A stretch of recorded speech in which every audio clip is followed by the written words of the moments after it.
आज मैं Phoenix market city पे आई हूँ। यहाँ पे पावर वुमेन फिएस्टा चल रहा है और हैशटैग है एक खास, वे व्हाट मैटर्स, और ये बहुत ही अच्छा इनिशिएटिव है। यहाँ पे आके हम लोग एक ही मैसेज स्प्रेड करना चाह रहे हैं कि औरतों को अपने अस्तित्व को नहीं भूलना चाहिए। और ख़ास करके जो पहला सवाल मुझसे पूछा गया कि औरतें जो बाहर कामकाज करती हैं, ऐसी कौन सी चीज़ है जो कि उनके काम करते हुए भुला दी जाती हैं। women generally when they work outside of their homes, उनके अंदर भी एक ये सोच होती है और परिवार के अंदर भी कि उन्हें आके घर भी संभालना है, खाना भी बनाना है, बच्चों की परवरिश के लिए भी वही जिम्मेदार हैं। ये खास करके भारत में होता है कि जब औरत बाहर निकल के काम करती है तो उसके काम को एक अलग दर्जे में रखा जाता है और बाकी घर के काम तो उसका एक अस्तित्व का हिस्सा है कि उसे घर का काम तो करना ही चाहिए। और अगर वो ना करे अच्छे से, अगर वो अच्छा खाना ना बनाए तो उसे टोटली जज किया जाएगा। So I think this should change. घर के सारे मेंबर्स को मिलजुल के काम करना चाहिए। So as the hashtag says, "Weigh what matters." What does the hashtag mean to you? Hashtag way what matters बहुत ही कमाल का हैशटैग बनाया है। आमतौर पे औरतें अपना वज़न देखती हैं, अपनी खूबसूरती से खुद की तुलना करती हैं, लेकिन वो ये भूल जाती हैं कि वो वैसे ही खूबसूरत हैं। उनकी शक्ल, त्वचा का रंग, बाल की length, lustre, weight, weight is such a big issue. ये सब मायने नहीं रखता। मायने रखता है कि वो खुद से कितनी खुश हैं, क्या वो अपनी वैल्यू जानती है। हर इंसान के अंदर कुछ क्वालिटीज़ होती हैं और वो क्वालिटीज़ आपको हट कर अमेजिंग बनाती हैं। आप देखेंगे कोई बहुत सुंदर नहीं होगा, जो आजकल की सुंदर की परिभाषा है शायद उस परिभाषा पे फिट नहीं होता होगा, लेकिन फिर भी लोग उसकी इज्जत करते हैं क्योंकि वो अपनी वैल्यू जानते हैं और जो उनकी क्वालिटीज़ हैं वो उसको हार्नेस करके आगे बढ़ते हैं, अपने पसंद के प्रोफेशंस चुनते हैं।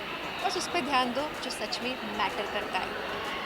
Priyanka, we had the dignitaries walking in from the Prasad project. What are your thoughts on it and sharing the stage with them and for the kind work that they're doing towards the society? Valley का नाम क्या है? तंसा ना? Tansa. Tansa valley. Prasad organisation जो कि Tansa valley में काम कर रहे हैं, I am really appreciative of the work because वो बहुत अच्छा काम कर रहे हैं relating to sanitisation, women empowerment, sanitary napkins provide करना ताकि लड़कियां नियमित रूप से स्कूल्स तक पहुँचें। ये बहुत बड़ा इनिशिएटिव है। ऐसा लगता है कि सिर्फ 2 रुपये का सैनिटरी नैपकिन ही तो है, लेकिन ये किसी की ज़िंदगी बदल रहा है। बच्चियां स्कूल जा रही है, कल को वो बाहर निकल के काम करेंगी। These are women empowered. तो बहुत अच्छा काम कर रहे हैं। आई एम रियली हैप्पी कि आज मैं उनके साथ यहाँ पे स्टेज शेयर कर रही हूँ।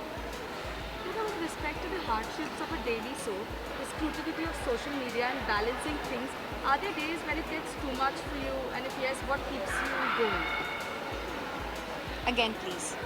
So there are a lot of hardships being a TV celeb in daily soap, and there's social media. So how's the balance like for you, and what gets you going on the tougher days?